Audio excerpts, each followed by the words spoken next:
It Chapter 2 is directed by Andres Muschietti and stars James McAvoy, Bill Hader, Jessica Chastain, Isaiah Mustafa, and Bill Skarsgård, among others. It takes place 27 years after the 2017 movie, when Pennywise the Clown resurfaces to, kill again, forcing the now adult survivors of his terror attack in Chapter 1 to band together and take him down once and for all.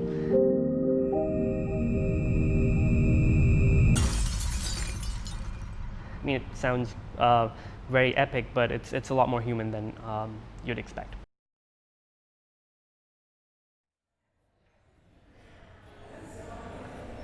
Alright, so I'm about to watch It Chapter 2. Really loved the first one, really excited for this one. I took a lot home with me, especially how kids process, fear, process trauma. A lot of what shapes our childhood, we kind of internalize as we're adults, and we react, and our defense mechanisms kind of are shaped in very, very similar ways. So I definitely want to know what happens next. When I first saw It Chapter 1, the one thing that struck me was how messed up the adults in the movie were, and as a result, how much their actions affected the kids they were acquainted to. All I wanted to know after the first one ended, and I realized the film was actually broken into two parts at that point in time, was if the children who would become adults would end up showing signs of, shared trauma from having dealt with both Pennywise and really, really, really, really terrible human beings who, push them to internalize really awful coping mechanisms. What I got was something even better. I got an insight into characters I could relate a lot to, and I know this is probably because I've gotten used to the fact that projecting my experiences to movie character arcs has become a favorite pastime of mine. But, as is shown in the film, healing is a process that takes time, and it's easier said than done. And I could relate to that aspect way more than I should have, actually.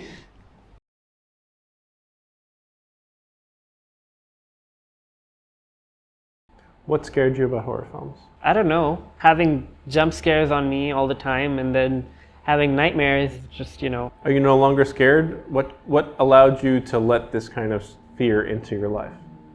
I started watching horror films actively only 2 years ago, and as a form of catharsis.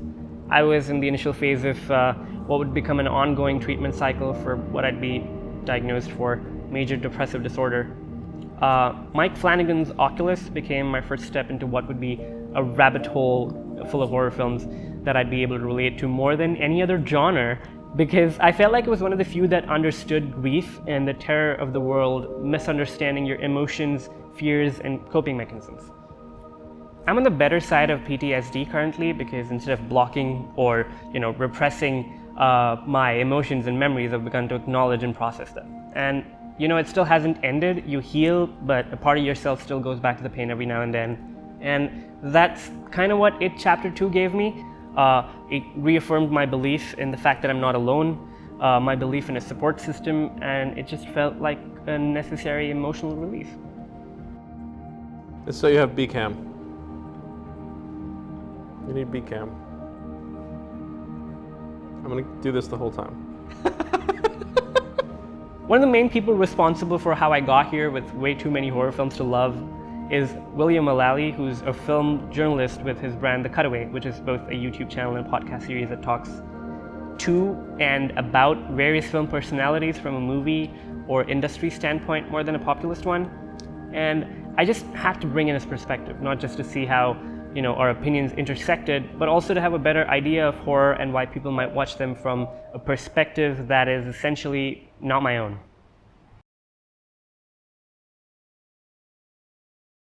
Well, the same way that you had a guide, so did I. I had my grandfather, and he was always obsessed with horror films and horror books and horror everything. In fact, this is really morbid, but when he died, my grandmother found him dead on the floor with H.P. Lovecraft across his chest, because that's what he was reading when he passed away. So it was the same way when, the whole time I was growing up, he would show me every old horror film, like The Cabinet of Dr. Caligari, Nosferatu, old Frankenstein, Dracula, the classic, Universal monster movies. We were always in search, like the same way you were looking for your fix, like so was I. And he found an ad for this movie that said it was the scariest movie ever made. It turns out it was like a TV movie in the UK, based on a best-selling book that got turned into one of the longest-running plays in the UK. We didn't know any of that. All we knew was about this woman who had died, and the lawyer who has to go to her home to survey the place before selling it, and is haunted by the ghost, because once you see her, she will follow you until you are dead. Naturally, watching this myself and my little brother, I was probably 9 years old. My brother was 4, and we all sat there and watched it, and it was the scariest thing. Like, certain moments of that, I can still never get the images out of my head, like to this day. And it was exacerbated by the fact that my grandmother burst in during the finale and demanded he turn it off, which her bursting in, first of all, scared all of us, but it made the idea of whatever might have happened next so much worse in my imagination. Chapter 2's brand of horror is more human, and it deals with fear on a basic primal level of the unknown and the unforgotten. 2 memorable set pieces stand out. One of them kickstarts the film and displays Pennywise feasting on the oppressed, and the other, it's similar to the deaths of Georgie Denver in the first few minutes of the first scene of the first movie. While the first one is fantastic and rather visceral both in text and subtext, but the second one reminded me of a classic I never thought I'd go back to. It was director F.W. Murnau's unofficial adaptation of Bram Stoker's Dracula, a silent film called Nosferatu that released way back in 1922, which I'd later go on to learn in film school. Of every turn Nosferatu takes, the one thing that struck me is just how easy it is for predatory antagonistic forces like Count Orlok, for instance, to exploit the humanity and goodwill of people. I have had those kinds of people in my life who were way, way closer than I thought such people would be. And, I had to realize that I was in an abusive relationship, and it took way longer because I'd known this person since I had known life in general.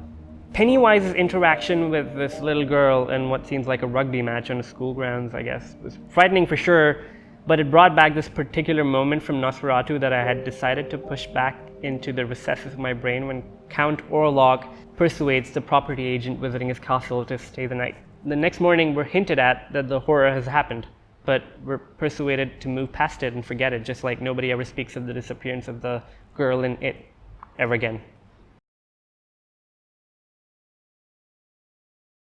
You told me that horror is the first genre you fell in love with fully. Why?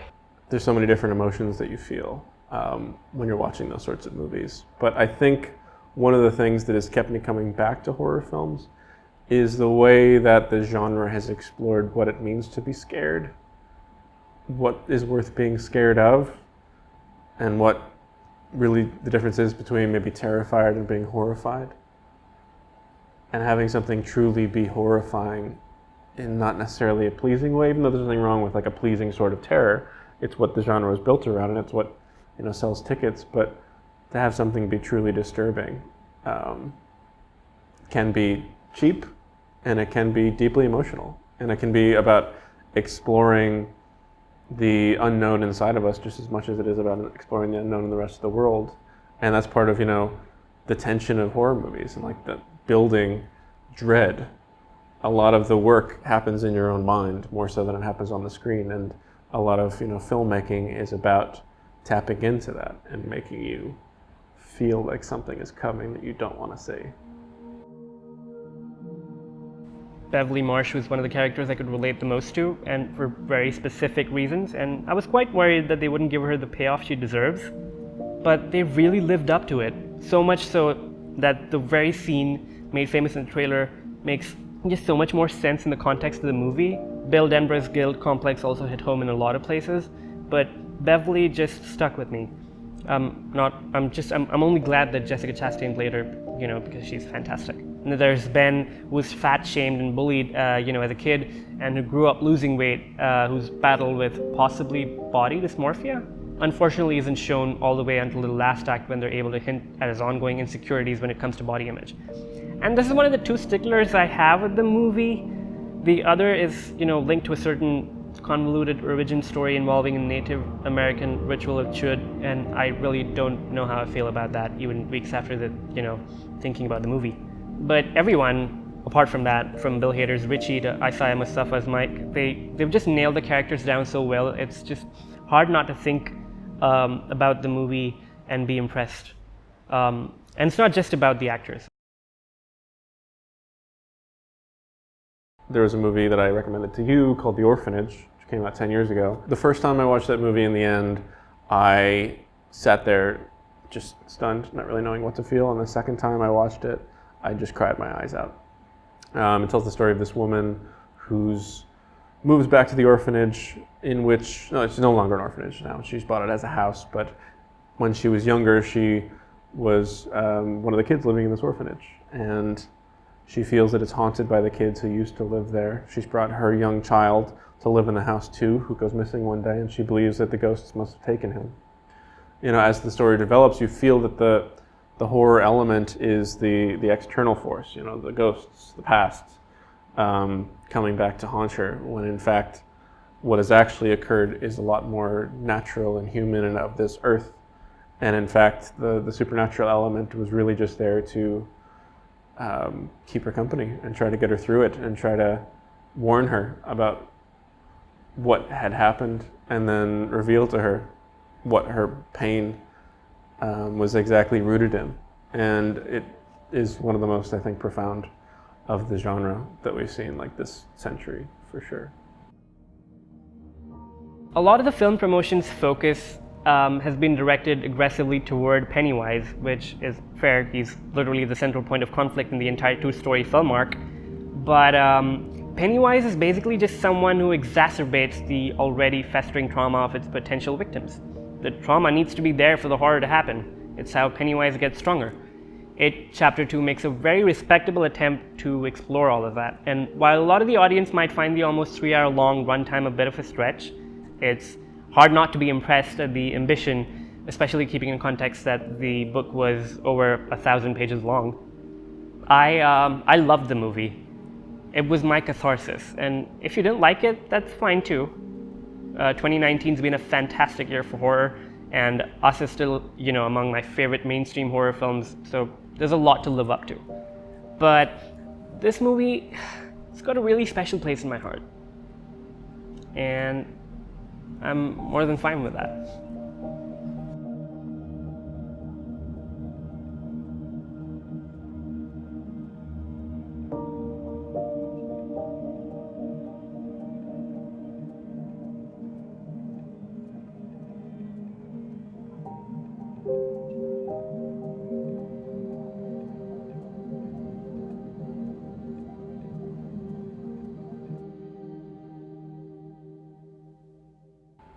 Really, I think for these kids, there were so many different things that traumatized them. Things that went on just with themselves, with their own family members, things that they blame themselves for, things that are just things that they could never blame anyone but the terrible people that reared them. But all of them are things they don't really want to think about. And all of a sudden, coming back to this town isn't just about slaying this beast once and for all, but slaying those inner demons as well.